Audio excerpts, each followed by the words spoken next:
Bueno, ahí estamos. Bueno, damos entonces inicio formal. Mi nombre es Pablo Quijena y en nombre del Consejo de Formación Continua del graduado de la Escuela de Posgrado de la Facultad de Odontología de la Universidad Nacional de Córdoba, en esto que hemos dado a llamar el ciclo de conferencias en tiempo de pandemia, le vamos a presentar hoy con gran agrado la conferencia Técnicas de Biología Celular y Molecular para la Investigación en Odontología. Las disertantes en esta situación van a ser la doctora María Julia Cambiaso y la odontóloga Sabrina Soto. La doctora Cambiaso es bióloga, es doctora en biología celular, doctora en biología, perdón, y se desempeña como profesora titular de la Cátedra de Biología Celular B de la Facultad de Odontología de la Universidad Nacional de Córdoba. Y la odontóloga Soto es profesora asistente de la Cátedra de Biología Celular B y también se desempeña como becaria doctoral de la CECIP de la Universidad Nacional de Córdoba. Ambas con gran experiencia en investigaciones y en el tema específico que van a desarrollar.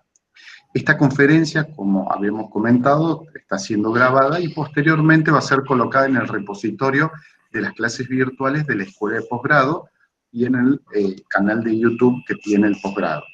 Para mejorar la organización, le vamos a pedir a todos los participantes que apaguen los micrófonos, no así las cámaras, para mejorar el tráfico de datos. También le vamos a pedir que a medida que se vayan presentando algún tipo de pregunta o sugerencia o comentario, las vayan realizando en el aula, en el chat del aula, de manera que hacia el final de la conferencia las iremos respondiendo. Para aquellos participantes que deseen una constancia de asistencia, deberán escribir en el chat del aula a partir de este momento y en un único mensaje. Esto es importante porque si no, no les va a llegar, porque no puede procesarse la información, en un único mensaje, el nombre y apellido, el documento y el correo electrónico. Y lo envían al chat del aula. También les avisaremos que luego de esta actividad se les enviará un formulario por correo donde va a haber una pequeña valoración de las actividades estas que nos permitirán ir mejorando el servicio de la propuesta de formación continua. Así que les agradecemos mucho la colaboración en este sentido. Y como siempre agradecer al personal, tanto de apoyo técnico como administrativos, en las personas de Analia Rey, Ivana Torcibia y Tomás del Corro, cuyos aportes para la realización de estas actividades es muy importante. Así que gracias para todos ellos. Y en este sentido, entonces, agradecemos principalmente la gran colaboración, predisposición y disponibilidad que han tenido en este tiempo de mucha convulsión, tanto a Julia como a Sabrina, en poder hacer un detenimiento y un recorte y brindarnos los conocimientos que han preparado.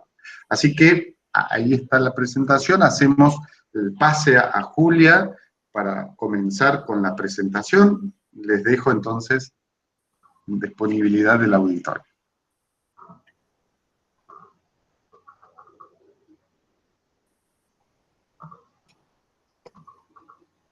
De todos modos, Julia, si querés ir hablando mientras tanto. Ahí estás presentando.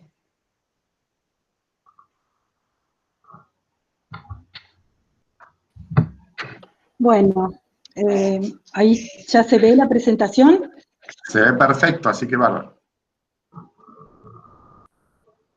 Bueno, muchas gracias por la presentación, muchas gracias a la Escuela de Posgrado por habernos invitado a este ciclo de conferencias virtuales, y bueno, especialmente gracias a Pablo por su paciencia, y él me preguntó cómo quería que me presentaran, y yo le dije una cosa que no dijo él cuando me presentó, y es que él fue alumno de la primera camada de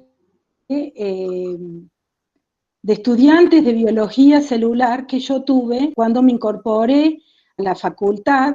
En ese momento la doctora Cornejo era la profesora titular, la doctora Arriaga era la profesora adjunta, allá por el año 1990.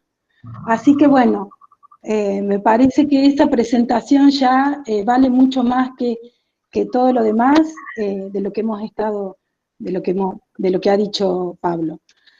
Quiero también agradecerles a todas las personas que están presentes. Ya he visto muchos amigos que están acá y que realmente sé que no necesitan ver esta presentación. Bueno, y también agradecer a Sabrina, que me ha acompañado en esto de iniciar una línea de investigación en odontología. Bueno,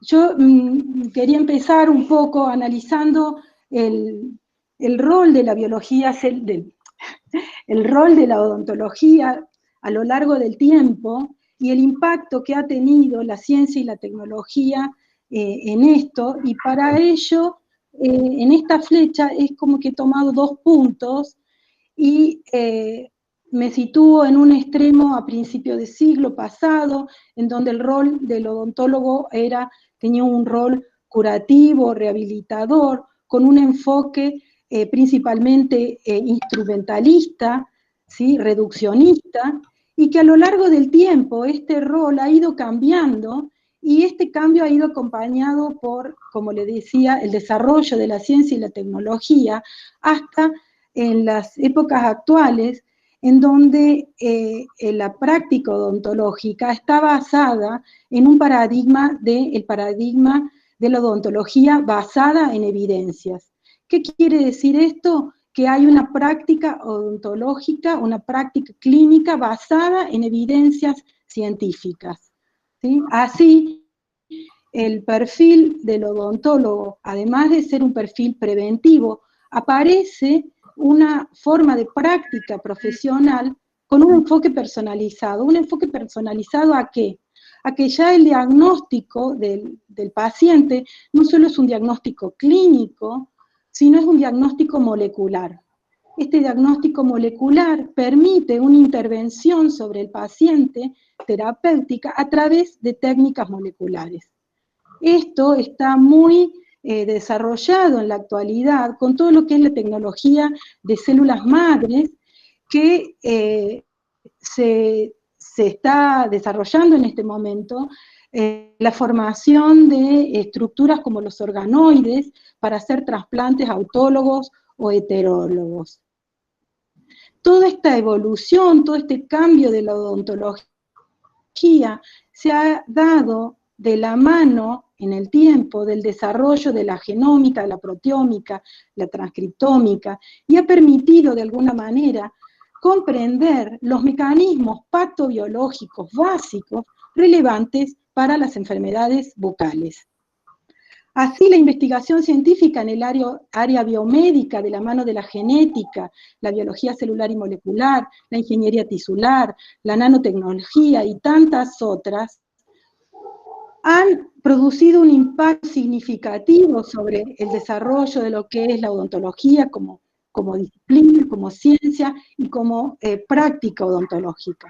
En particular, en esta charla nosotros nos vamos a situar o nos vamos a ubicar dentro de lo que es la biología celular y molecular, y para eso vamos a comenzar definiendo lo que es la biología, a qué se dedica. Y la biología celular y molecular estudia los procesos biológicos a nivel subcelular y macromolecular de varios eventos que ocurren en el flujo de la información genética. Cuando hablamos del flujo de la información genética, estamos hablando desde el ADN hasta las proteínas. Y en ese flujo de la información genética nos importa también cómo es la regulación de la expresión de esa información que está en cada una de nuestras células en nuestro organismo. Por eso es que nosotros tenemos que revisar y recordar un poquitito una serie de procesos básicos que se dan durante el flujo de información, como les decía yo, desde la molécula de ADN hasta las proteínas, que son realmente las ejecutoras de las funciones celulares a través de sus propiedades o sus funciones de catalizadores enzimáticos, función estructural, reguladora, etcétera, etcétera, etcétera, que todos nosotros conocemos. Comprender las técnicas de la biología celular y molecular, porque muchas de ellas remedan estos procesos básicos, vamos a recordar que la molécula de ADN es una doble cadena polinucleotídica antiparalela. En esa cadena de ADN está codificada la información hereditaria, está codificada en forma de secuencia de nucleótidos. Si ustedes ven, aquí vemos la secuencia A, T, G, A, o sea, estas letras, estos nucleótidos, son las letras de la información genética. La secuencia de esos nucleótidos en el ADN me está dando una información. Esa información puede transcribirse a un intermediario molecular, que es la molécula de ARN, que al igual que el ADN es un ácido nucleico de cadena simple, en donde hay unas pequeñas variaciones, como que una timina es reemplazada por un uracilo, la desoxirribosa por una ribosa, que algunos recordarán de sus épocas de estudiantes. Y este intermediario molecular en las células eucariotas sale del núcleo, pasa al citoplasma, y en el citoplasma es traducido a el lenguaje de las proteínas, o sea, secuencia de aminoácidos. Entonces, cada 3 nucleótidos, o 3 nucleótidos en esa cadena de ARN mensajero codifican para un aminoácido en la cadena polipeptídica. Entonces, acá hay un cambio de lenguaje y hablamos de un proceso que se denomina traducción. La traducción en este cambio de lenguaje. En este esquema se resumen estos procesos básicos, transcripción, traducción, que hemos hablado y que ya vamos a retomar, y agregan otros como el proceso de replicación, y este proceso muy interesante, que ya también lo vamos a ver, que es el proceso de transcripción inversa, que naturalmente nuestras células no lo pueden hacer, porque nos falta una enzima que es la transcriptasa inversa, que es la que hace este proceso de transcripción inversa. Sin embargo, ya vamos a ver, hay algunos virus, como los retrovirus, que tienen esta enzima, y bueno, la tecnología ha hecho que podamos utilizar esas enzimas dentro de un tubo de ensayo para desarrollar algunas de las técnicas de biología celular y molecular.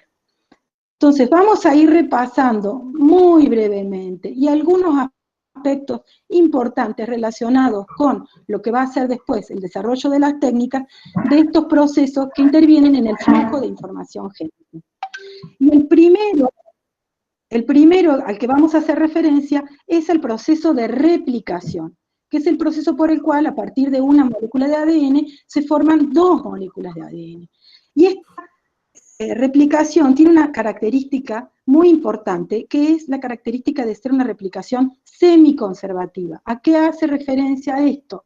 A que esta doble hélice durante el proceso de replicación se abre, se separan esas hebras que estaban unidas por puentes hidrógenos entre las bases nitrogenadas. Estas se separan por, bueno, todo un complejo de proteínas enzimáticas que participan en este proceso, y exponen las cadenas moldes o las hebras moldes, que están marcadas en este gráfico en color azul, y lo exponen, y exponen las bases nitrogenadas, las letras del alfabeto genético, para que una enzima, que es la ADN polimerasa, copie nucleótido a nucleótido, ubicando el nucleótido complementario, el nucleótido nuevo complementario. Entonces, si encuentra una adenina, pone una timina, una citosina, una guanina, y así sucesivamente, para formar 2 cadenas de ADN, en donde cada cadena de ADN nueva está formada por una hebra molde, que está en azul, y una hebra nueva, recién sintetizada, que está en color turquesa o celeste. De esta forma, se asegura que la información no cambie con cada proceso de replicación, ¿sí? Entonces, este apareamiento complementario de bases que ocurre durante el proceso de replicación, llevado a cabo por la ADN polimerasa, asegura que ese mensaje genético se conserve de generación en generación. De generación en generación, de moléculas, de células, de organismos, ¿sí? Entonces, este es el primer proceso, que es el proceso de replicación. También hablamos del proceso de transcripción. En este proceso de transcripción, la información que está en el ADN se transcribe en el mismo lenguaje químico a una molécula que es el ARN, quien hace la ARN polimerasa. Una de las dos cadenas se copia, solo una de las dos cadenas. ¿Para producir qué? Distintos tipos de ARN, el mensajero, el de transferencia, el ribosomal y otros. ¿Cuáles son los que llevan el lenguaje para sintetizar la información, para sintetizar las proteínas? Los ARN mensajeros, ¿sí?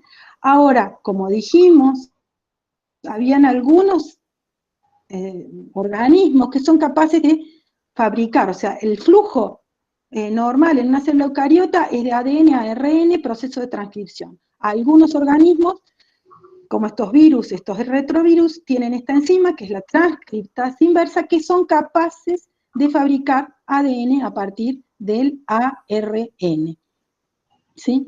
Y nos queda el último, si miramos el flujo de la información hacia el producto final de la expresión del gen, la formación de las proteínas.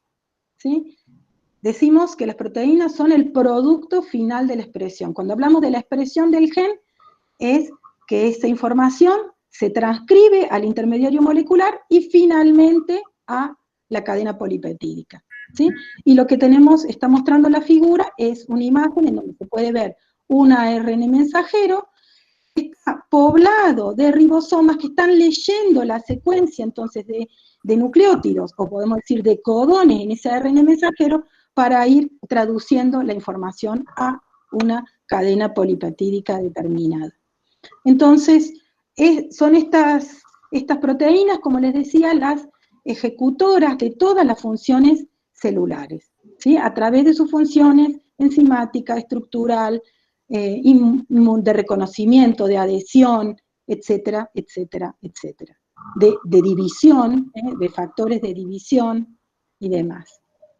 Ahora, todas las células de nuestro organismo, ustedes saben, de cada uno de nosotros, de la persona, cada una de las células tiene la misma información genética. ¿Qué quiere decir? Que si yo tomo una célula neuronal, una muscular, un ameloblasto, saco el núcleo, lo secuencio, voy a encontrar la misma información génica en cada una de esas células del mismo organismo.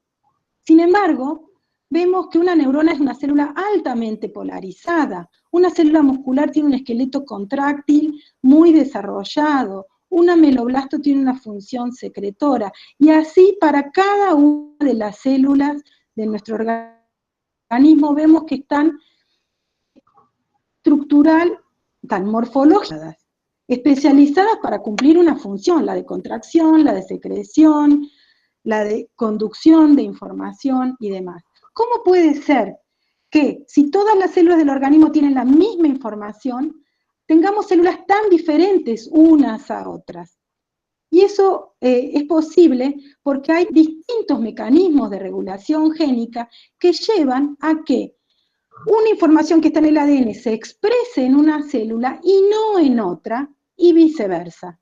¿Sí? O sea, hay distintos mecanismos de regulación que hacen que algunos genes se expresen y otros genes no se expresen, y ya sea en un mismo momento o a lo largo del desarrollo.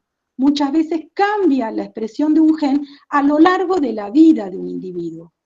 ¿Sí? Entonces, no solamente nos interesan estos procesos de transcripción, traducción, transcripción inversa, sino también estos mecanismos de regulación génica que ocurren justamente a niveles, a los distintos niveles del flujo de la información génica. En la actualidad está en boga, se ha desarrollado mucho lo que es la epigenética, que son mecanismos de regulación que metilan o adenilan, o metilan el ADN y lo silencian al ADN, o acetilan histonas y lo reprimen o estimulan la la expresión génica. Entonces, tanto la biología celular y molecular está interesada en todos estos procesos. Y para ello es que nosotros tenemos técnicas, distintas técnicas, que nos dan información sobre la vida de la célula, del tejido, del organismo, sobre lo que está pasando en ese momento. Entonces, podemos preguntarnos, cuando analizamos el ADN, decimos, ¿qué puede pasar en una célula o en un organismo? Porque esa información está en su ADN. Ahora, si nosotros hacemos un análisis respecto al ARN, que ya dijimos que es la primera forma en que se expresa el gen, esa información en el ADN se transcribe al ARN, que es el intermediario molecular para formar proteínas, lo que estamos haciendo es analizar lo que parece que está pasando en la célula o en el tejido o en el organismo, porque se formó el ARN mensajero. Ahora ese ARN tiene que traducirse a proteínas, que son las ejecutoras de las funciones de la célula y del tejido. ¿Sí? Entonces vemos que según el approach que hagamos, la aproximación que hagamos con las técnicas de biología celular, es la información que vamos a tener. Si hacemos una aproximación hacia el ADN, al ARN, las proteínas, o los productos de las proteínas, los metabolitos claves en el metabolismo celular. Entonces, si nosotros hacemos un análisis de genes individuales, estamos hablando de el uso de las técnicas de la biología celular para averiguar sobre un determinado gen, su producto. Ahora, si nosotros hablamos del estudio de genomas completos, o sea, de todos los genes de un organismo, estamos hablando del genoma, del transcriptoma, del proteoma y del metaboloma. ¿Sí? Entonces,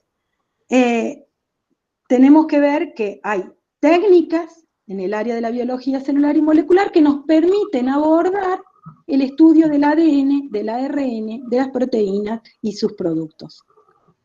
Y aquí tenemos un paper que ha hecho como una recopilación de las técnicas de biología, aquí dice biología molecular en oncología, nosotros la podemos aplicar a la biología celular y molecular, y como ven dice, técnicas de biología molecular aplicables específicamente a muestras de ADN, ARN o proteínas, que es lo que nosotros estamos conversando.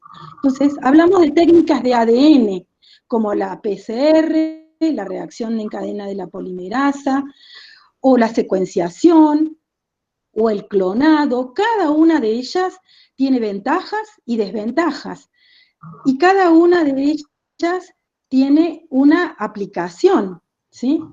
También tenemos técnicas de ARN, técnicas de proteínas, y como ven, son muchas, múltiples, y estos cuadros no, digamos, no las comprende totalmente, sino que existen muchísimas más, y en la actualidad se desarrollan año a año novedosas técnicas muy sofisticadas que permiten describir los sistemas cada vez como la técnica, cada vez de forma más sofisticada. Ahora, ¿qué técnicas son las que nosotros vamos a utilizar? ¿Qué técnica voy a elegir para responder mi pregunta, para analizar mi hipótesis de trabajo? ¿La más sofisticada? No, a veces no. A veces no necesitamos una técnica sofisticada. Nosotros nos tenemos que preguntar cuál es nuestra pregunta de investigación. Y en función de cuál es nuestra pregunta de investigación, nosotros tenemos que saber si, por ejemplo, necesitamos identificar genes asociados, por ejemplo, a enfermedades o microorganismos.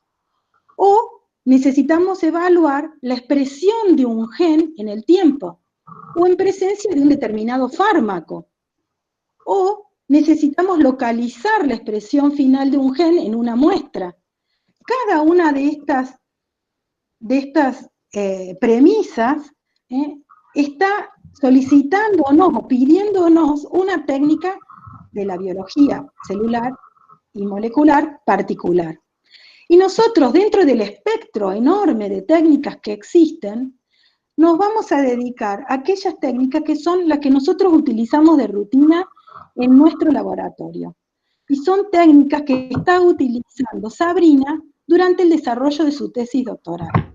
Por eso ustedes no van a escuchar técnicas muy de avanzada, simplemente algunas sí, ya van a ver que tenemos unas variantes de la PCR muy interesantes, pero que son técnicas que podemos realizar nosotros en nuestros laboratorios.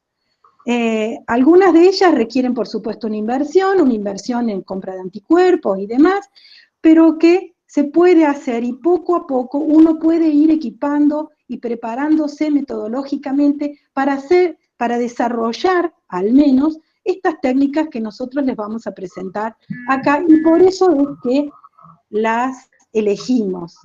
Puede ser que resulte necesario el uso de algún equipamiento mayor, que es muy costoso. Bueno, existen en nuestra universidad servicios en donde uno puede alquilar o contratar un tiempo de 1 hora, de 2 horas, un turno para usar un equipo. Entonces, ¿con esto qué quiero decir? Quiero decir que muchas de las técnicas, o la mayoría de las técnicas que les vamos a presentar ahora, ya la van a ver, son técnicas que se pueden hacer, que simplemente requieren que cada uno de nosotros diga, bueno, esta es mi meta, yo quiero poner a punto la técnica de inmunomarcación en mi laboratorio, ¿qué necesito?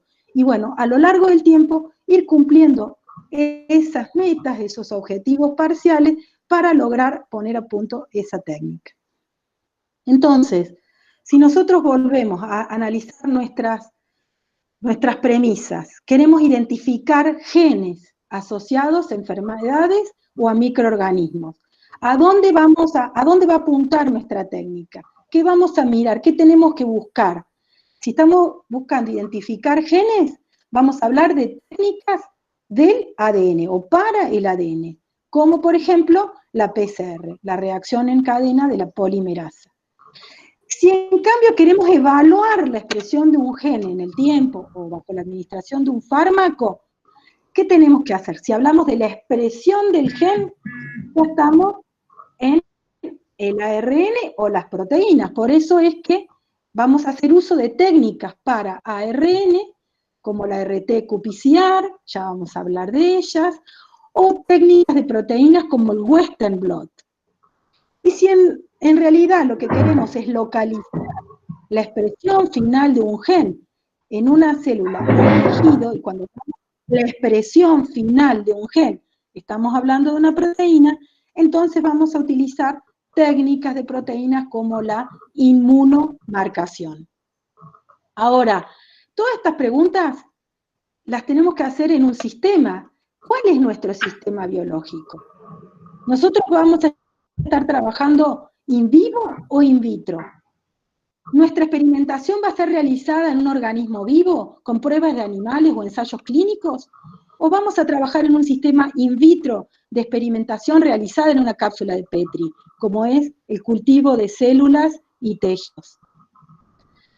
Para eso, nosotros, en el marco de la tesis de Sabrina, que está estudiando los efectos antiinflamatorios del estradiol sobre fibroblastos pulpares in vitro, es que desarrollamos o pusimos a punto un cultivo de fibroblastos pulpares de los que les va a hablar Sabrina ahora.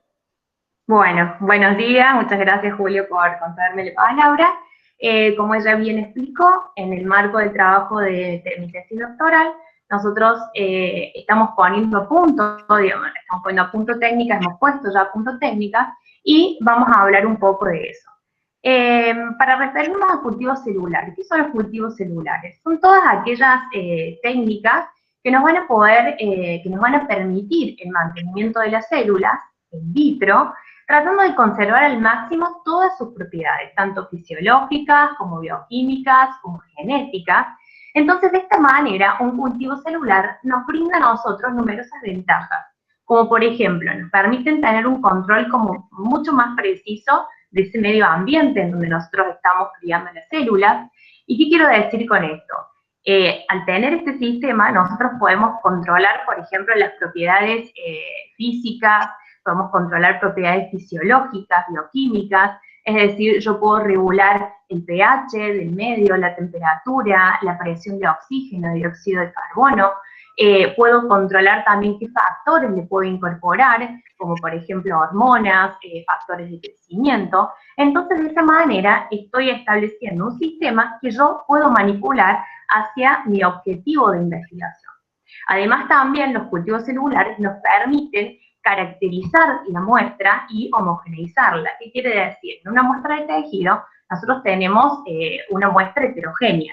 Si nosotros buscamos trabajar con cierta población celular dentro de un cultivo, nosotros lo que podemos hacer es ir homogeneizando o ir enriqueciendo ese cultivo hacia la población celular que nosotros queremos analizar, o que es, digamos, de interés nuestro. Además, también nos brindan algunas herramientas económicas en el sentido que en un cultivo celular nosotros vamos a utilizar, digamos, diluciones de la sustancia que nosotros queramos investigar en menor concentración que la que necesitaríamos, por ejemplo, para un animal. Además, esto nos asegura de que esa sustancia ingresa directamente en la célula y que, por ejemplo, no va a ser afectada por el metabolismo del animal. Y en cuanto a las cuestiones estéticas, esto se refiere que en la investigación biomédica todos sabemos que hay, digamos, se llevan a cabo sacrificios de numerosos animales. Entonces, un cultivo celular es una alternativa, es una herramienta alternativa que nos brinda información que es válida y que, bueno, de ella, digamos, con todas estas facilidades de manipulación y demás, podemos sacar numerosa información. Entonces, de esta manera, los cultivos pueden ser aplicados tanto para la siguiente.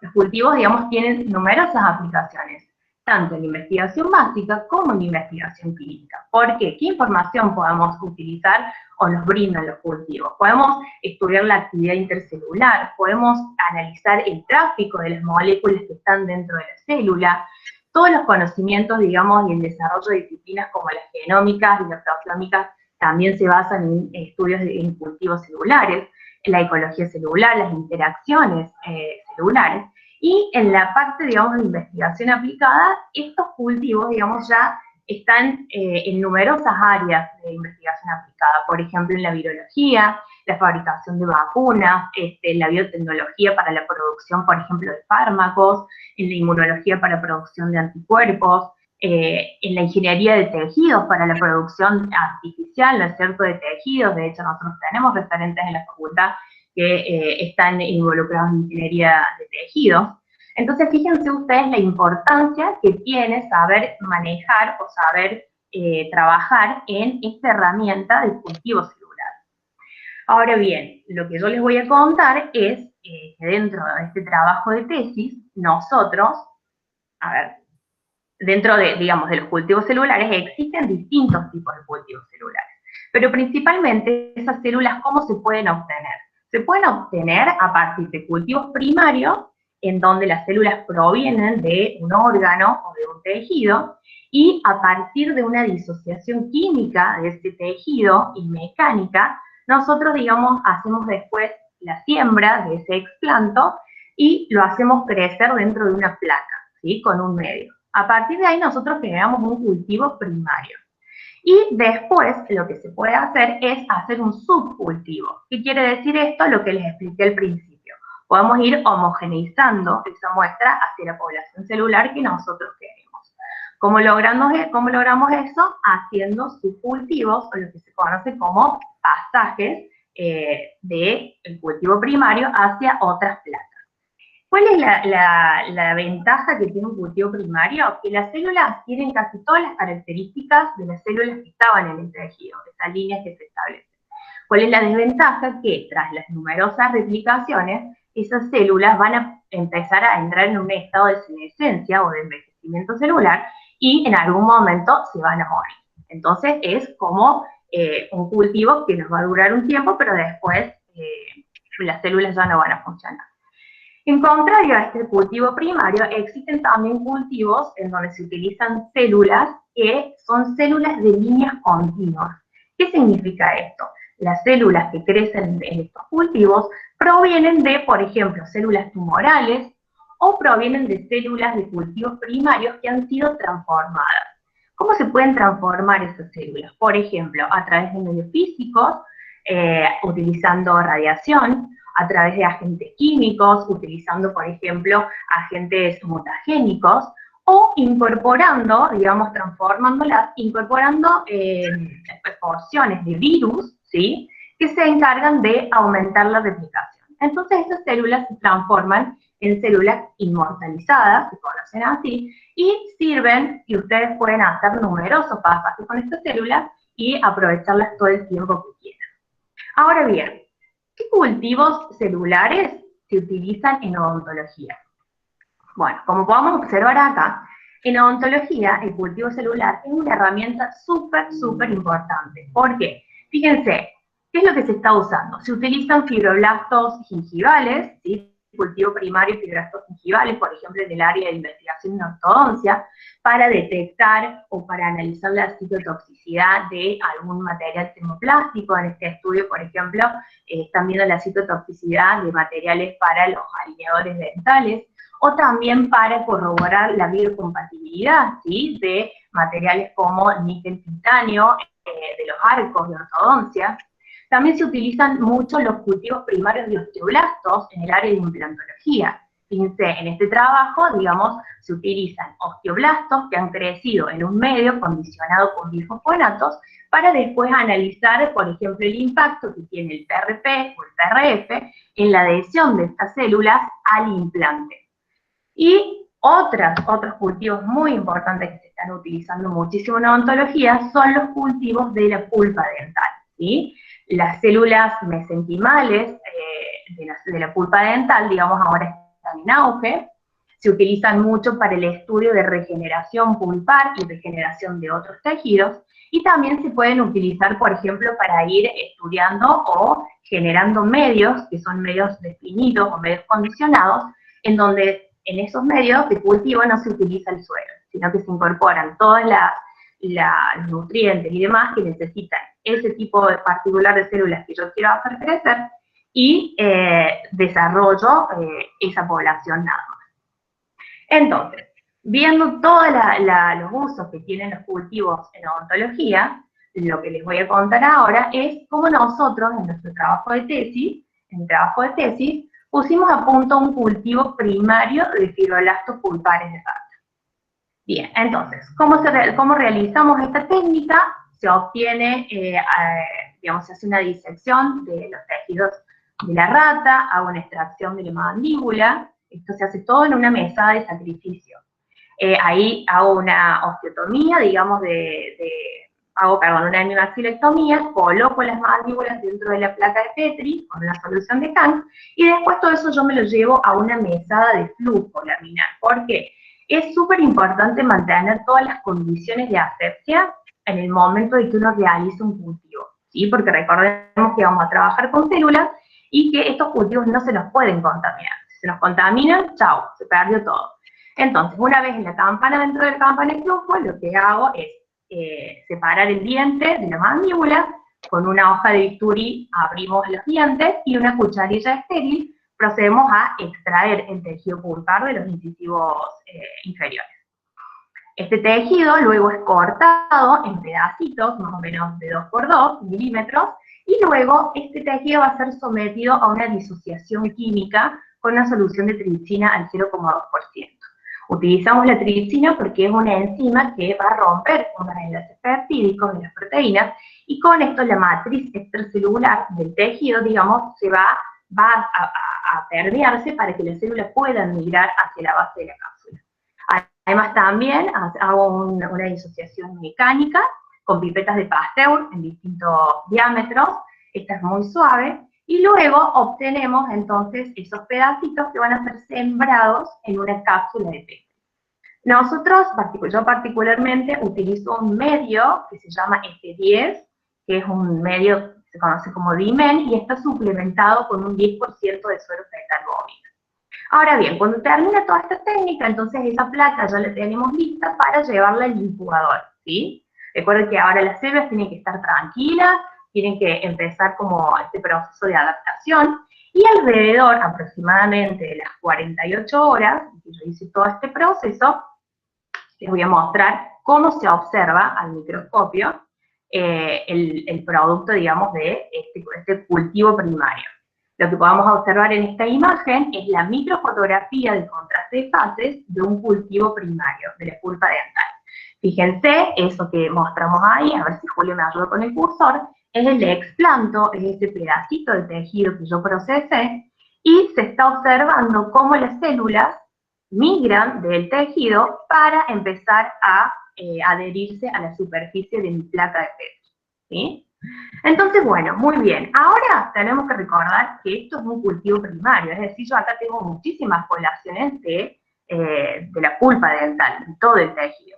Pero yo, en mi trabajo de tesis, quiero investigar los fibroblastos puntuales. Entonces, ¿qué tengo que hacer? Tengo que empezar a homogeneizar este tejido. Por lo tanto, voy a realizar pasajes, sucesivos pasajes o subcultivos. Eso se realiza con una solución que hace que las células se desprendan de la superficie de la placa y posteriormente yo transfiero esas células a una nueva placa. Por un proceso de selección natural, aquellas células que sean más resistentes, que puedan dividirse más rápido, que se acondicionen mejor, van a ser las que van a ir predominando sobre las otras.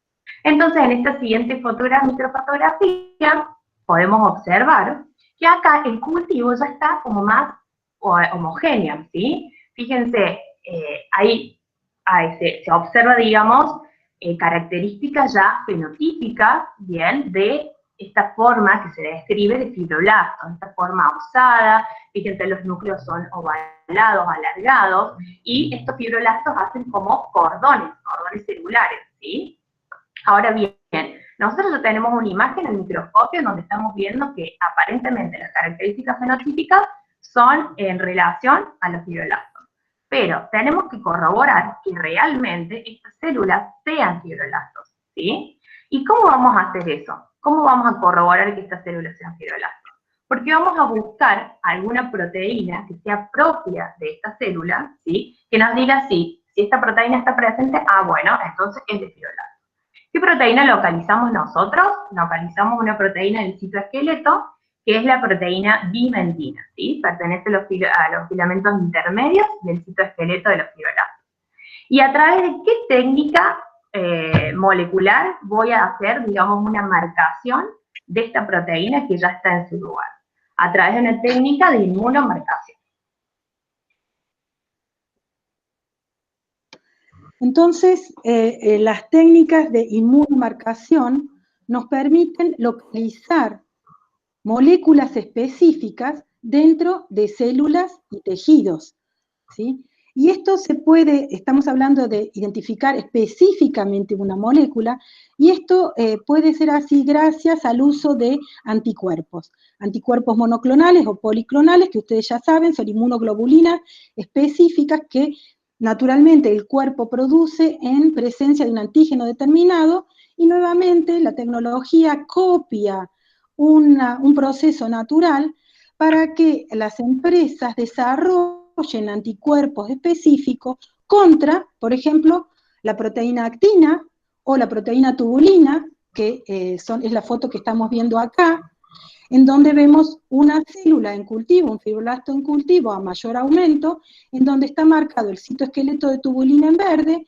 y el esqueleto subcortical de actina en rojo.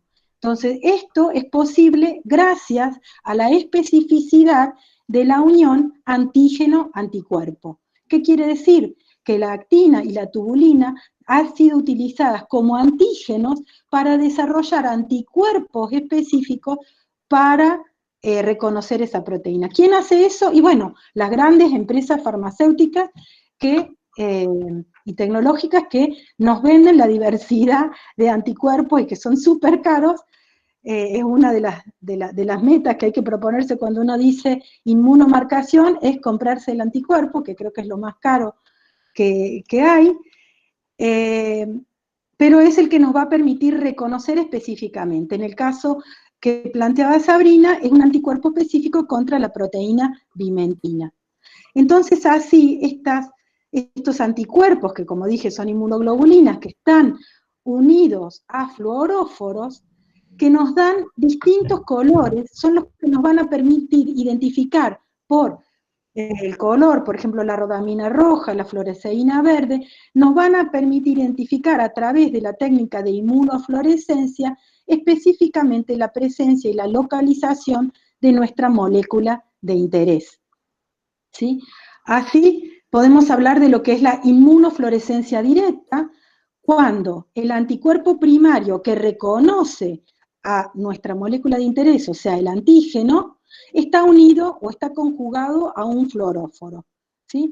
Esta inmunofluorescencia directa es muy utilizada para el diagnóstico, sobre todo en el área de la virología.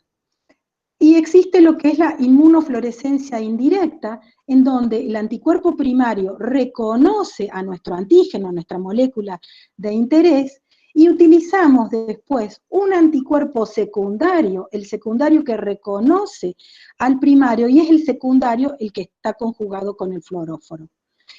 ¿Qué diferencia hay entre la directa y la indirecta?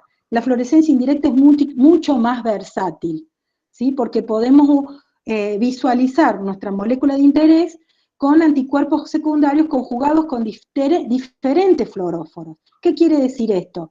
Que lo puedo ver en verde, la puedo ver en rojo, lo puedo ver en distintos colores. ¿De qué me sirve esto? Que puedo hacer colocalizaciones. Puedo mirar 2 o 3 proteínas al mismo tiempo en una célula o en un tejido. En el ejemplo anterior nosotros veíamos 2, pero puedo hasta hacer 2, 3, e incluso he visto trabajos en donde hacen hasta 5, localizan hasta 5 moléculas diferentes en una preparación, utilizando distintas estrategias dentro de lo que es la inmunomarcación. Además de anticuerpos conjugados con fluoróforos, los anticuerpos secundarios pueden estar acoplados a enzimas, ¿sí? Como la enzima peroxidasa o la enzima fosfatasa alcalina. Y entonces vamos a analizar un poquitito el sándwich que se arma, porque así se le dice, el sándwich que se arma de interacciones entre las moléculas, desde nuestro antígeno o molécula de interés, que puede estar en nuestro tejido, en cultivo, demás, o sea, en una célula, en cultivo, o en un tejido, en un slice, que yo entonces incubo esa muestra con el anticuerpo primario, se produce la unión entre el anticuerpo primario y el antígeno, esta es una unión específica, muy fuerte, lo reconoce, se une, y después, ¿qué hago? Incubo con anticuerpo secundario. Este anticuerpo secundario reconoce el anticuerpo primario. Este anticuerpo secundario está unido ahora a una enzima, que es o la peroxidasa o la fosfatasa, y lo que yo hago es poner en el medio el sustrato para que, si la enzima está presente, porque está el secundario unido al primario y el primario a mi molécula de interés, se produce una reacción química que me da un producto que precipita, y que se forma entonces un precipitado que para la peroxidasa es marrón, para la fosfatasa alcalina es azul, y que yo puedo ir al microscopio y verlo, ¿sí? Y localizarlo, y decir, ah, sí, mi molécula de interés tiene una localización perinuclear que acompaña a retículo endoplasmático rugoso, etcétera, etcétera, etcétera. ¿Sí?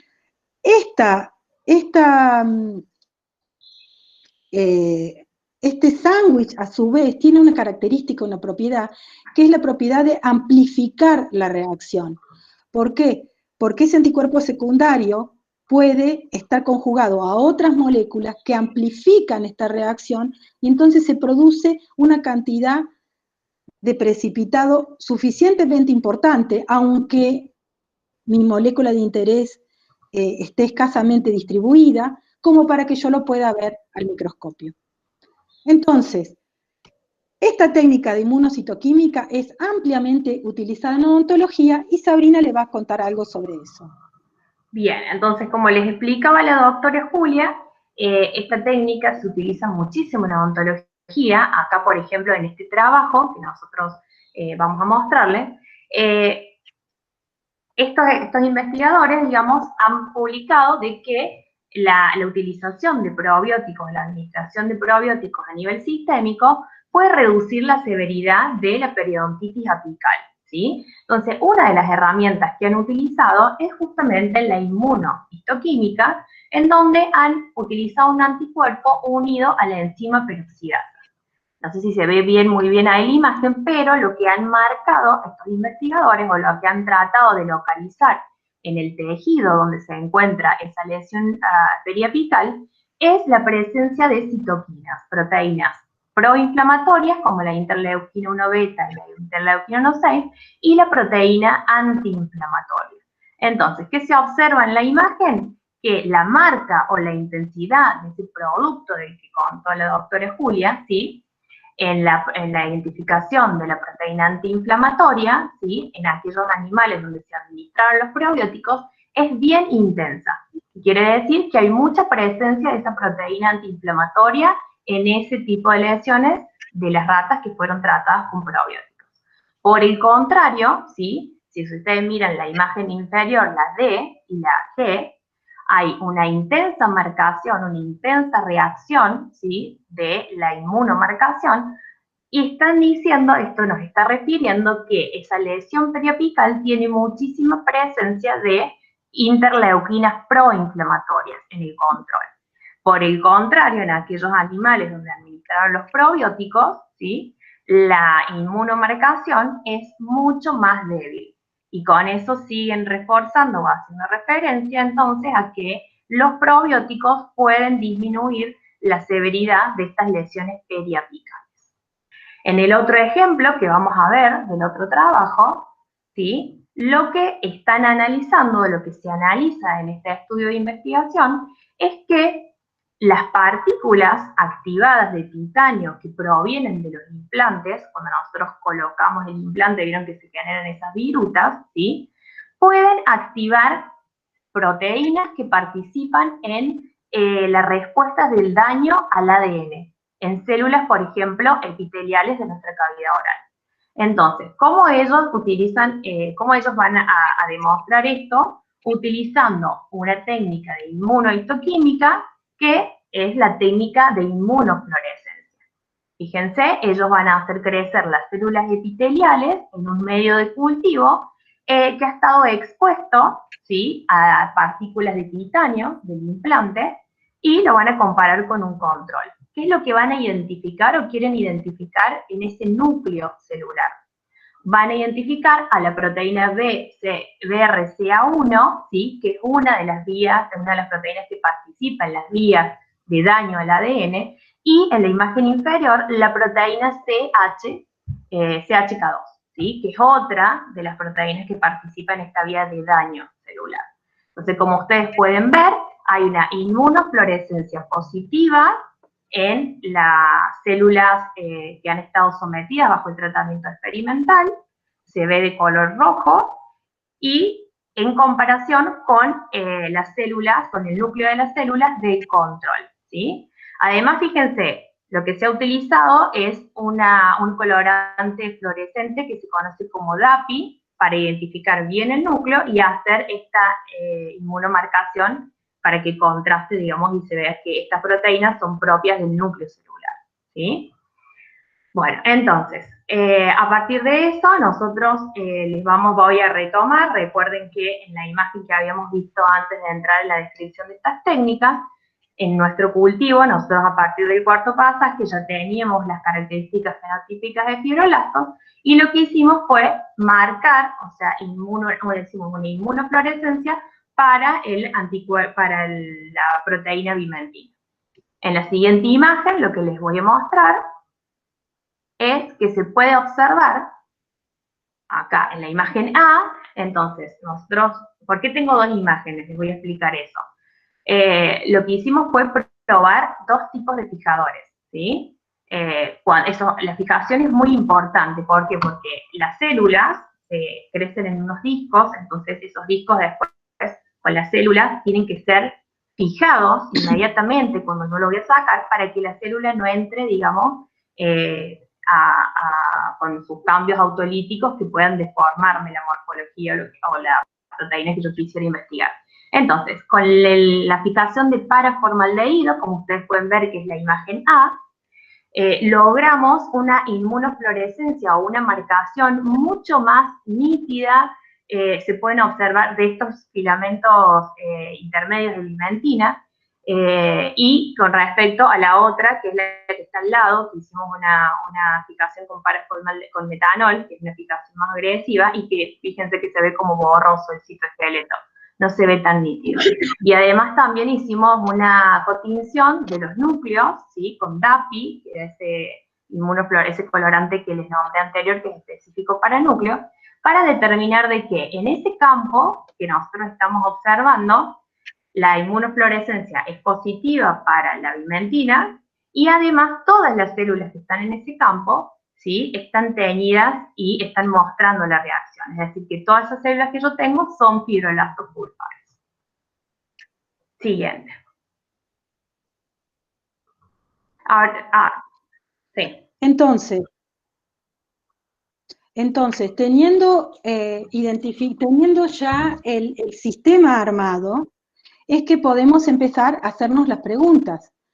Y las preguntas, si retomamos las preguntas que nos hicimos al inicio de la charla, podemos en un sistema in vitro, por ejemplo, de cultivo de células de un paciente, identificar genes asociados a enfermedades o a microorganismos. Y para eso, si vamos a identificar genes, vamos a utilizar técnicas para el ADN como la PCR.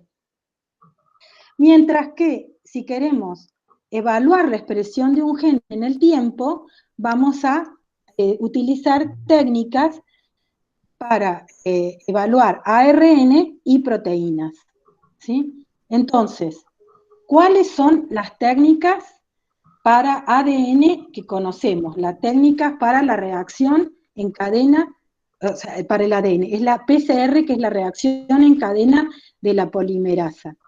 Esta técnica nos permite obtener un gran número de copias a partir de un fragmento de ADN particular. Y si yo les digo a ustedes, obtener ADN a partir de ADN, ¿de qué proceso estamos hablando? Estamos hablando del proceso de replicación, ¿sí? Que ya les mostré al principio del flujo de la información, a partir del cual, a partir de una molécula de ADN, puedo obtener 2 moléculas de ADN. ¿Qué es la ventaja que tiene? ¿Dónde está la gracia de esto? Es que el proceso de replicación se puede realizar adentro de un tubo. Y esto lo describió este señor, que se llama Kary Mullis, publicó su paper en 1987, y este descubrimiento le valió el Premio Nobel de Química en 1993. O sea, ¿con esto qué quiere decir? El impacto que ha tenido esta técnica, que es la PCR, en el área de la biomedicina, ha sido enorme, y le ha valido el Premio Nobel a Mullis. Y acá, ¿qué tenemos que ver? Si nosotros estamos hablando de que vamos a hacer una replicación o duplicación del ADN adentro de un tubo, tenemos que lograr ¿qué? Que esa doble hélice separe sus hebras para que exponga las bases, para que una enzima copie, por complementariedad de bases, la hebra molde.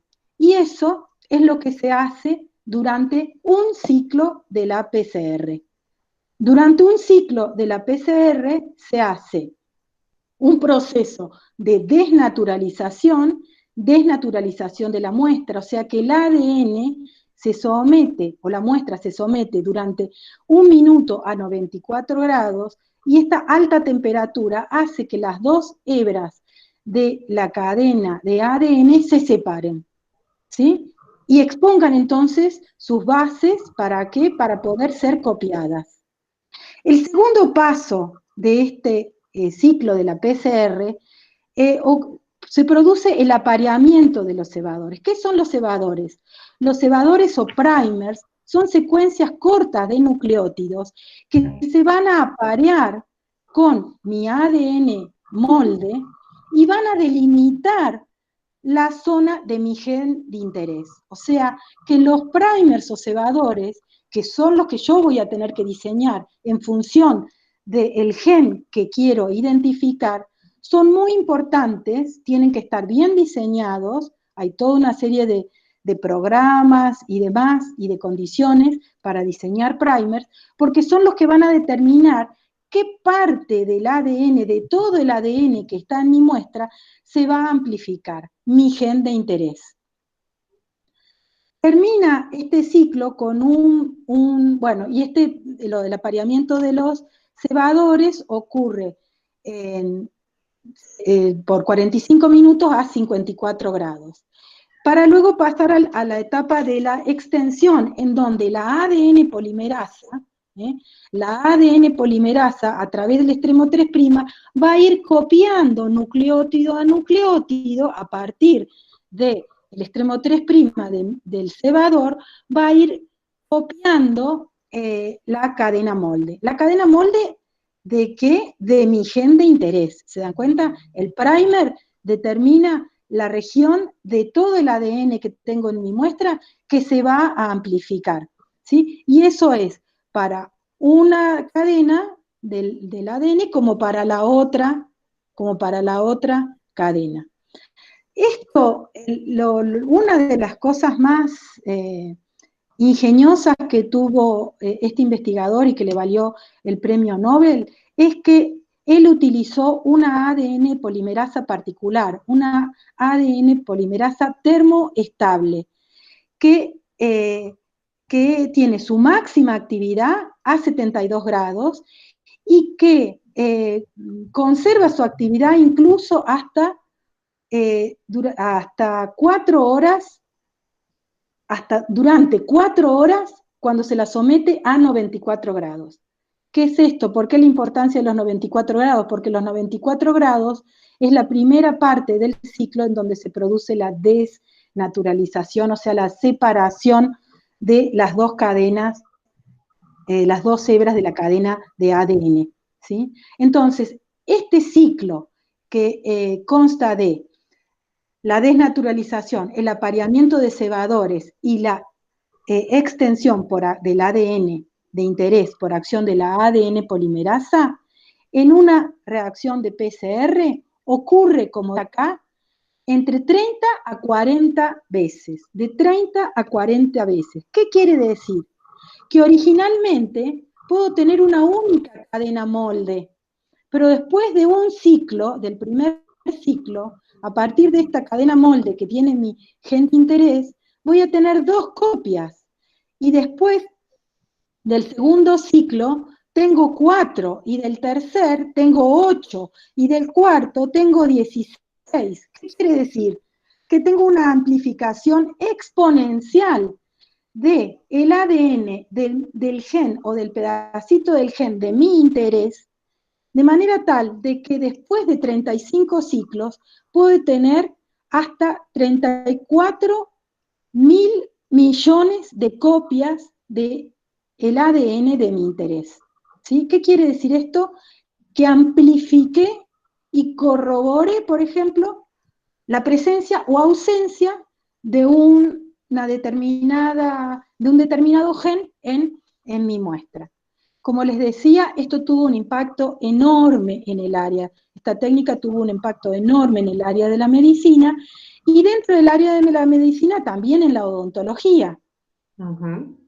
Así que bueno, yo les voy a contar, digamos, cómo esta técnica de PCR ha sido ampliamente aplicada en diversos grupos de investigación odontológica. Sin ir más lejos, por ejemplo, en el año 2015 publicaron un artículo desde nuestra facultad en donde digamos, se podía genotipificar o las diferentes variedades de Streptococcus que estaban dentro de lesiones de caries activas en la provincia de Córdoba, en nuestro país. Otro de los estudios donde también se utiliza esta técnica de PCR, que ha sido publicado recientemente este año, es el de la Cátedra de Estomatología B, en donde ellos genotipifican, ¿sí?, el ADN del HPV o del papiloma del virus humano en diversos sitios de infección de la cavidad oral. Sin ir más lejos, también en el área de periodoncia se utiliza esta técnica para genotipificar todas las bacterias o microorganismos del biofilm dental y así contribuir al conocimiento del microbioma oral.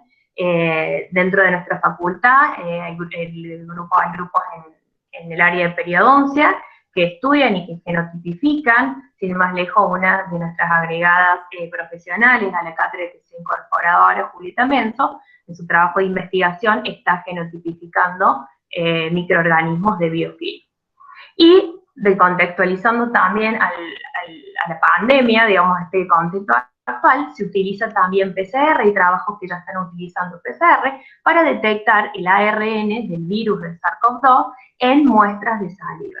O sea que fíjense en la amplia utilidad que le pueden dar esta técnica en cualquier tipo de investigación odontológica. Vamos a la siguiente.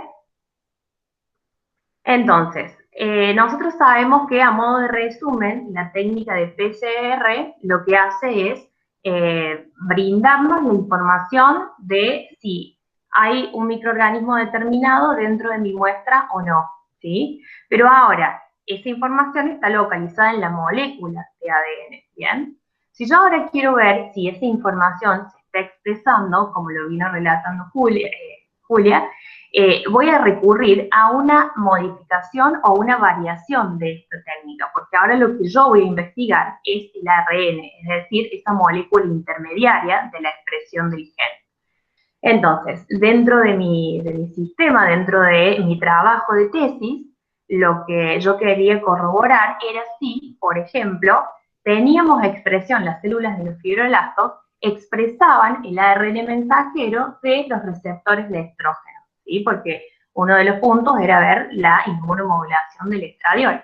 Entonces tenía que saber si estas células expresaban el ARN mensajero, qué tipo de ARN mensajero de los receptores expresaba, y también quería corroborar si había expresión del ARN mensajero del receptor de la respuesta inmunoinflamatoria, ¿sí? Entonces, ¿qué técnica utilicé para poder analizar esto? Una técnica de RT-qPCR. Y ahora les voy a contar en qué consiste la variación de la técnica de PCR por esta otra. Esta técnica, como su nombre lo indica, no hay que confundirla, porque RT significa retrotranscripción inversa. ¿Qué quiere decir? Que yo de mi muestra, es decir, de cultivos de fibroblastos, lo que voy a extraer es el ARN, ¿sí? Para saber qué es lo que está pasando en la célula en ese momento, ¿bien? Una vez que yo extraigo ese ARN, ¿sí? Lo que va a pasar ahora, si recuerdan el flujo de la información genética, es que se podía sintetizar ADN a partir de esa muestra de ARN, a través de este proceso que les cuento que es la retrotranscripción inversa. ¿Cómo se realiza? Gracias a la presencia o la utilización de estas enzimas que pueden hacer una retrotranscripción. Bien, a partir de eso se obtiene un ADN complementario y ese ADN complementario es el que se va a utilizar en justamente la reacción en cadena de la polimerasa cuantitativa o en tiempo real. Muy bien, y ahora, ¿por qué se llama cuantitativa o en tiempo real? Porque esta técnica, bien, lo que me va a permitir es cuantificar, digamos, la cantidad de producto que se forma ciclo a ciclo de mi gen de interés, ¿bien? Entonces, como dice ahí, es una variante de la PCR que es utilizada para amplificar simultáneamente y cuantificar de forma absoluta relativa ese producto de amplificación de ADN.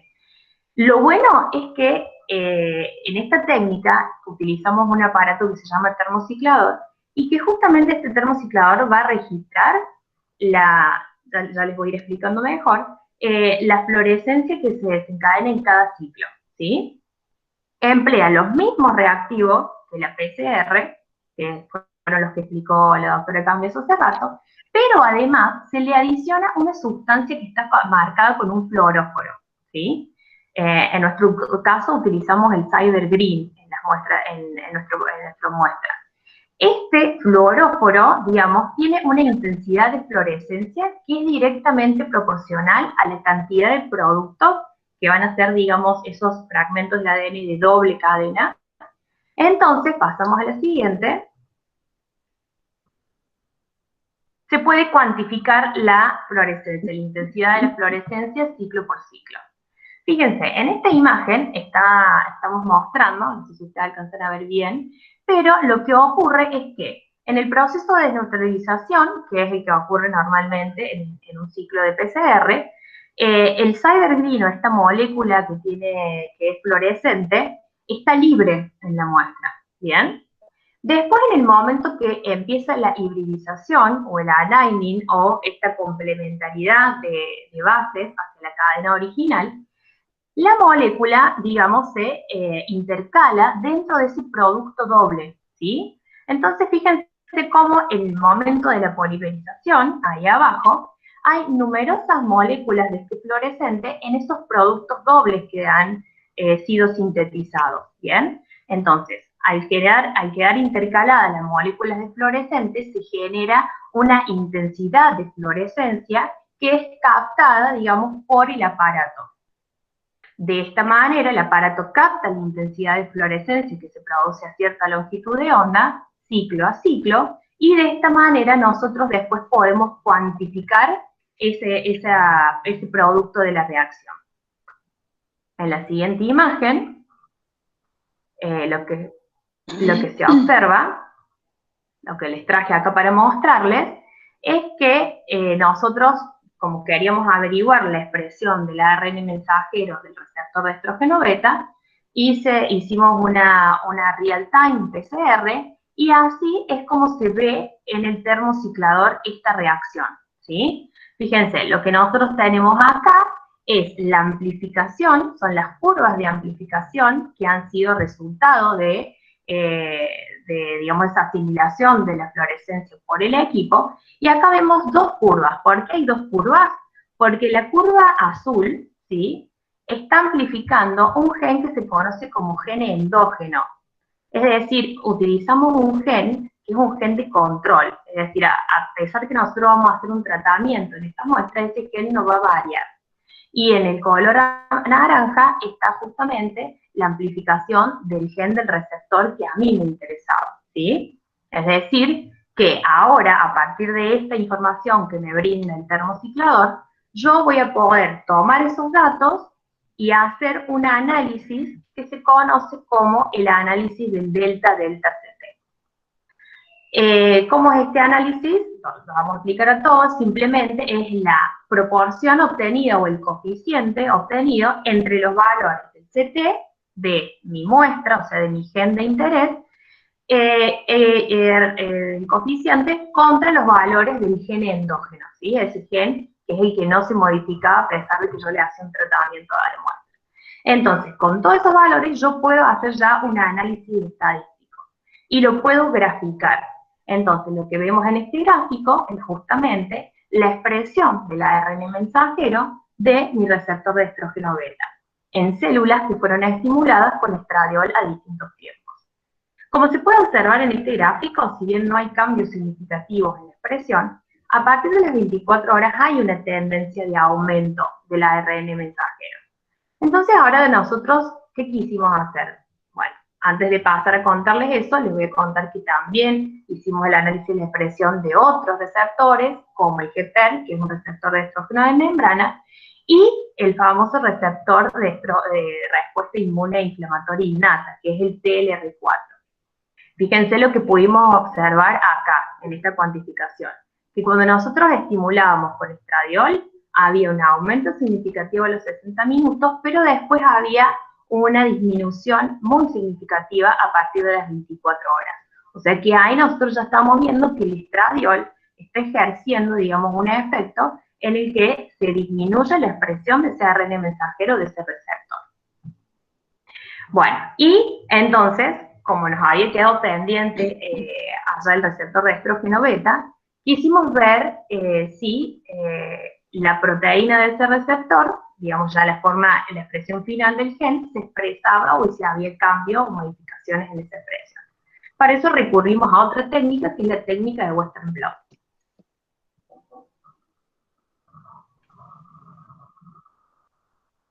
Es la técnica de Western blot o inmunoblotting, y la característica que tiene es que nos permite cuantificar una determinada proteína sobre una membrana. Como ustedes pueden ver acá en este gráfico, muestra las distintas etapas de la extracción de una proteína, cómo se va concentrando según el paso 1, 2, 3, 4, 5, ¿sí? Cómo tenemos una variedad de proteínas y cómo a medida que va pasando las etapas de la extracción, en la última etapa solamente tenemos nuestra proteína de interés. O sea, podemos ir cuantificándola, viendo cómo va cambiando, ¿sí?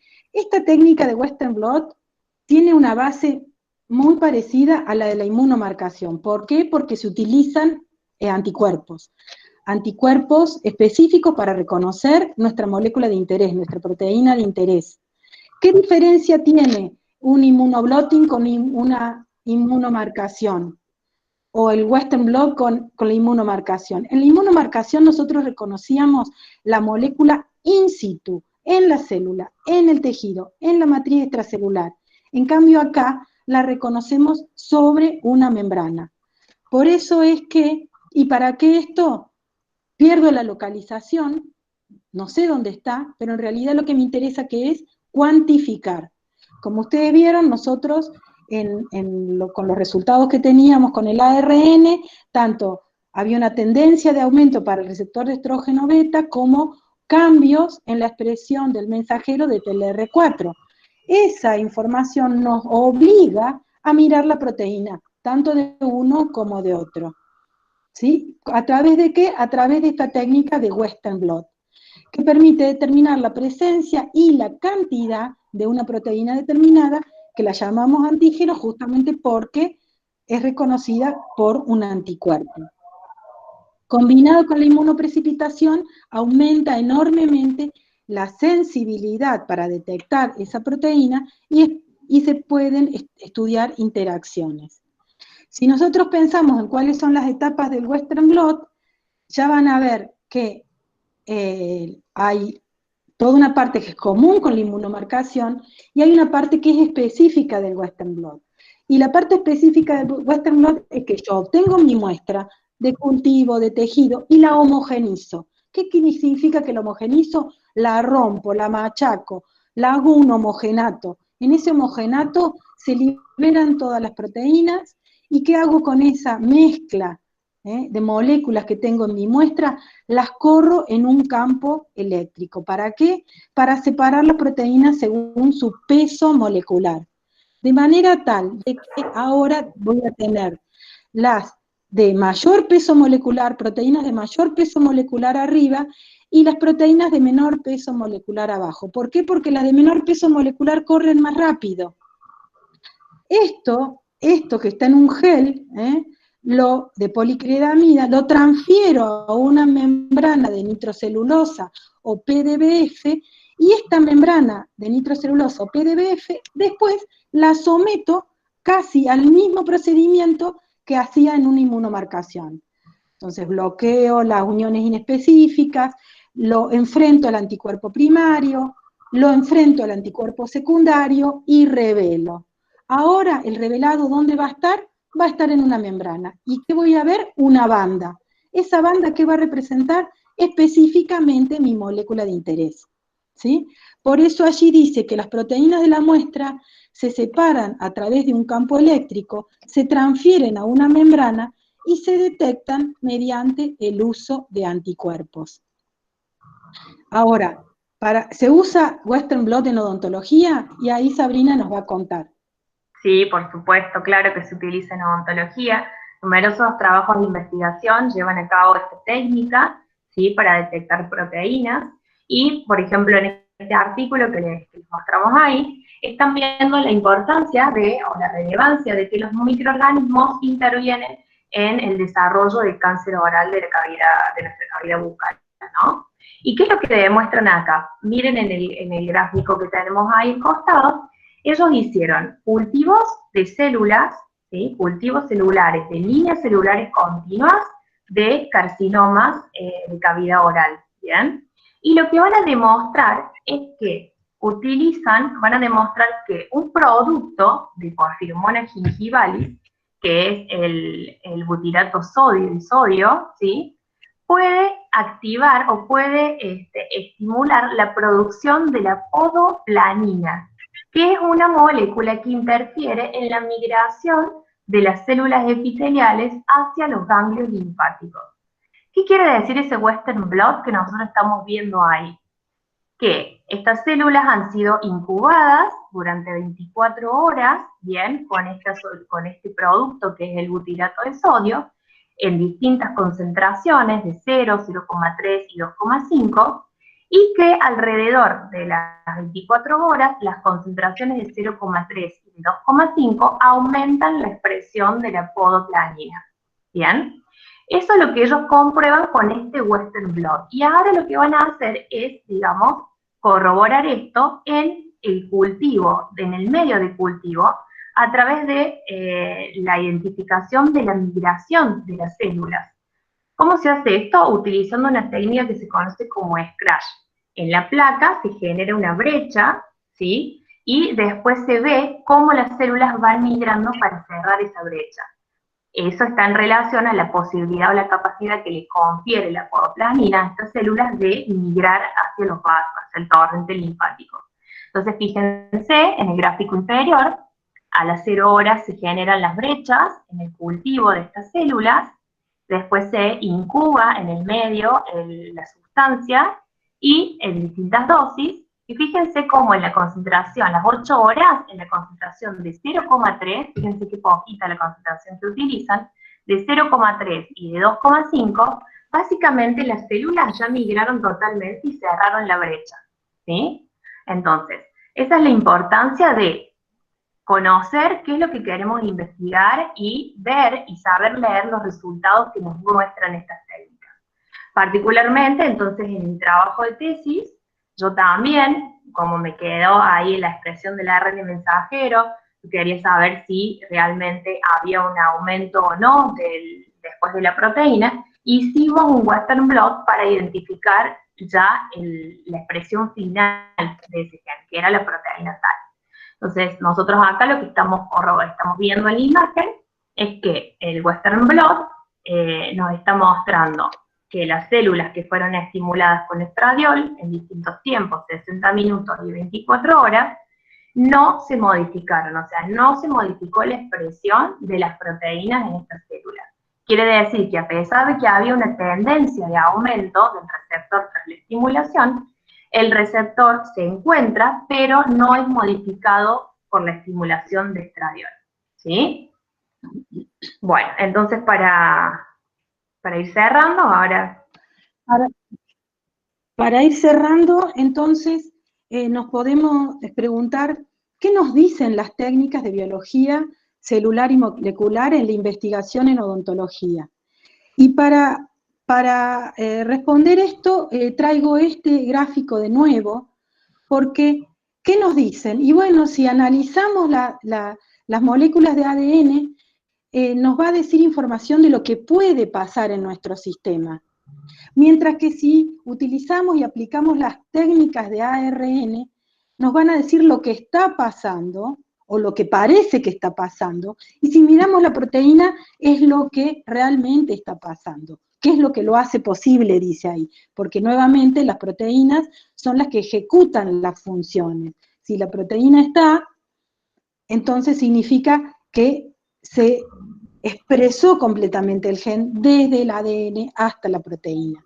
Y cuando nosotros miramos lo que son los metabolitos, es que podemos integrar esta proteína en un complejo mayor, más grande, que es el metabolismo celular. Entonces, ¿qué quiere decir esto? Y esto es lo que quiero rescatar o quiero resaltar. ¿Qué técnicas vamos a utilizar? Depende de la pregunta que nosotros nos hacemos. ¿Cuál es nuestra hipótesis? ¿Qué tenemos que responder? ¿Sí? Eso es fundamental, tener claro cuál es nuestra pregunta. ¿Sí? Y en función de eso, ¿qué técnicas vamos a utilizar? Pero por otro lado, también es importante saber que tenemos que hacer uso de diversas técnicas. No podemos dar una respuesta a nuestra hipótesis con una única aproximación tecnológica o técnica. Por eso les muestro esta figura que la saqué de un paper X, en donde en una figura, fíjense que tenemos resultados de inmunomarcación, de Western blot y de PCR. O sea, ¿qué quiere decir? Que en la medida en que aportemos más evidencias que corroboren nuestra hipótesis y que esas evidencias provengan del análisis de diferentes técnicas, van a hacer más robustas nuestras conclusiones. Con esto, entonces, daríamos por finalizada la presentación y abrimos la discusión al público, todas las preguntas que tengan y que nosotros se las podamos responder. Bueno, perfecto. Ahí deja de presentar ahí, Juli. Muchas gracias. Y bueno, te voy planteando ahí, Laura González planteaba que estaría interesada en profundizar el tema sobre proteínas dentinarias y algunos otros elementos, si pueden recomendarle algún tipo de curso o libro sobre el tema. Del ácido aspartico,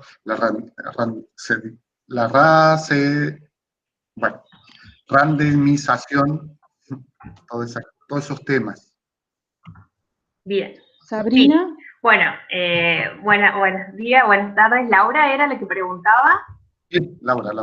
Bien, Laura, bueno, mira, lo que yo siempre recomiendo, ¿sí? Porque por ahí nosotros somos odontólogos, somos clínicos, tenemos esa base. Existen buscadores como PubMed, donde nosotros podemos sacar información, muchísima información. Existen foros, como por ejemplo el ResearchGate, donde nosotros podemos hacer preguntas a investigadores de todo el mundo y ellos nos responden como si estuviéramos frente a frente.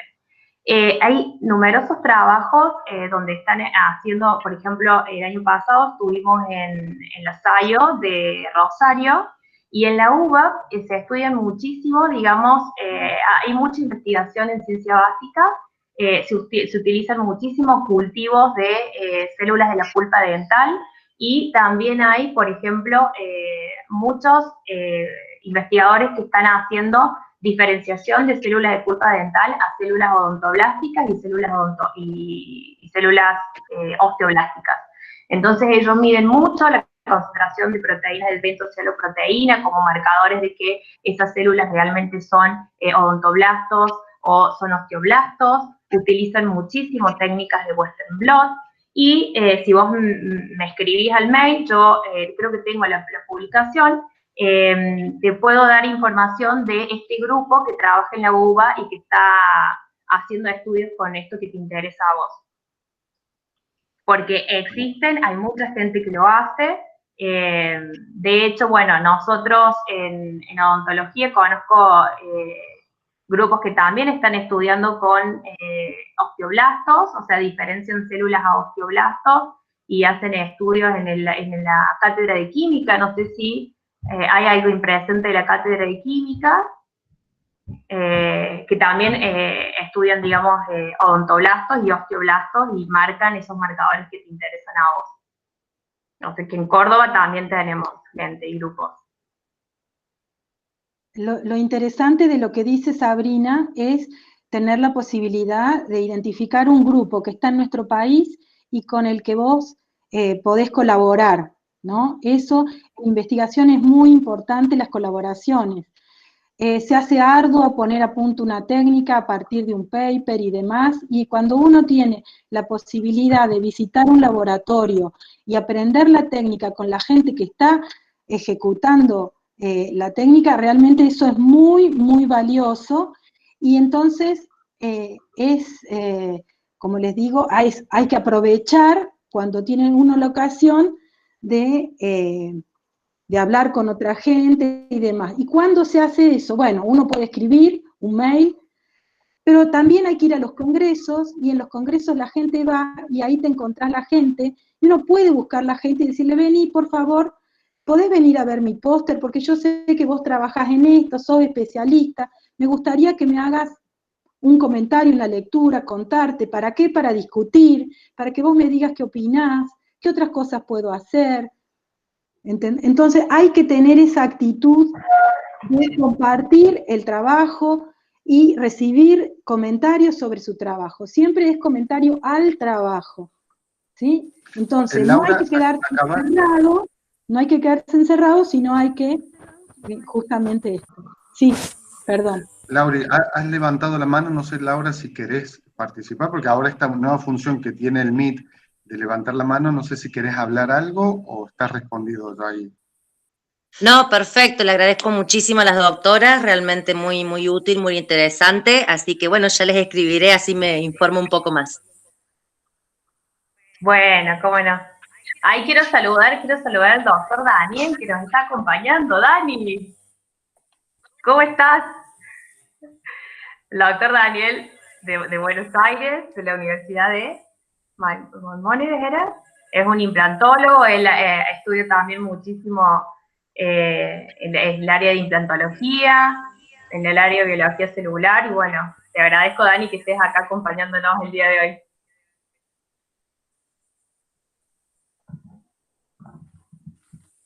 Bueno, ¿algún tipo de intervención más, alguna pregunta más, algún comentario que quieran hacer?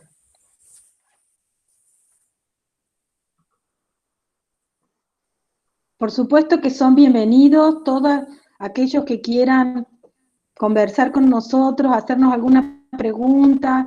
Si podemos darle una mano, una ayuda en algo, está abierto nuestro laboratorio y nuestras personas a ayudarlos. Si quieren decir, bueno, quiero emprender esto, ¿cómo lo hago? A veces uno lo ve como una cosa muy lejana, como una cosa imposible. Bueno, hay que ponerse metas cortas, claras, a veces es bueno asociarse, ¿sí? En más de una ocasión y en épocas de crisis hemos comprado anticuerpos a medias entre más de un laboratorio, ¿sí? También... Hola. Hola. Hola. Sí. Hola, Daniel, te escuchamos. Ay, no sé si se le corta. Parece que levantó la mano, por ahí quiere decir algo él. No sé si va a ser fácil interaccionar, pero por ahí él puede decir lo que quiere decir algo. Daniel, si estás escuchando, podés hablar. Si no, bueno, ya pedirá nuevamente la palabra.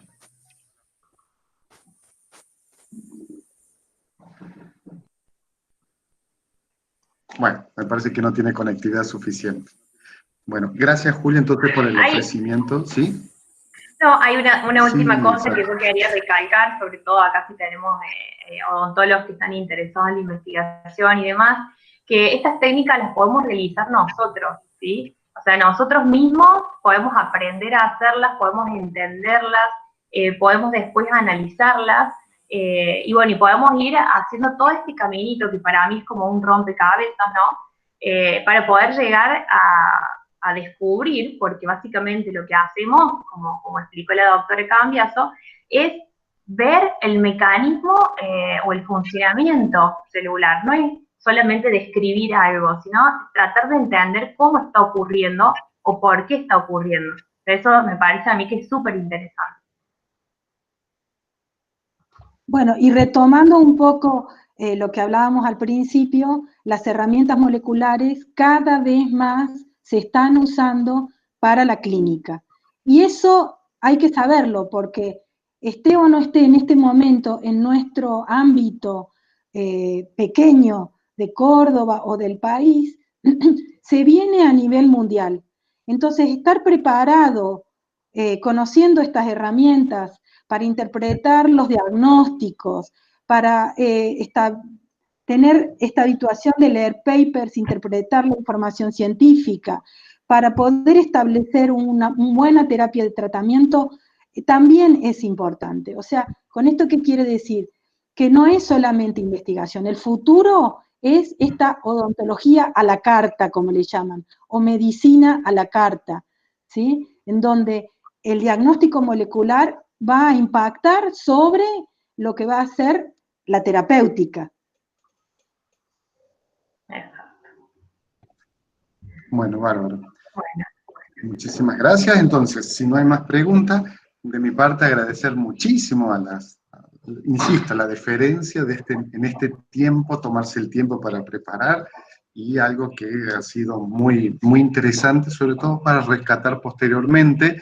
Les aviso que queda en el repositorio, porque ahí queda todo lo que tiene que ver con las técnicas, con tanto de PCR como las de cultivo celular, que se han sido desarrolladas muy, muy didácticamente. Así que agradecerles muchísimo, muy contentos, agradecerle a toda la participación e invitarlos a las 2 últimas conferencias, que son las que quedan para cerrar este año. Entonces les dejo a ustedes el cierre, tanto Julia como Sabri. Bueno, simplemente yo creo que solo nos queda agradecer, por supuesto Sabrina hará su parte, pero agradecerles a todos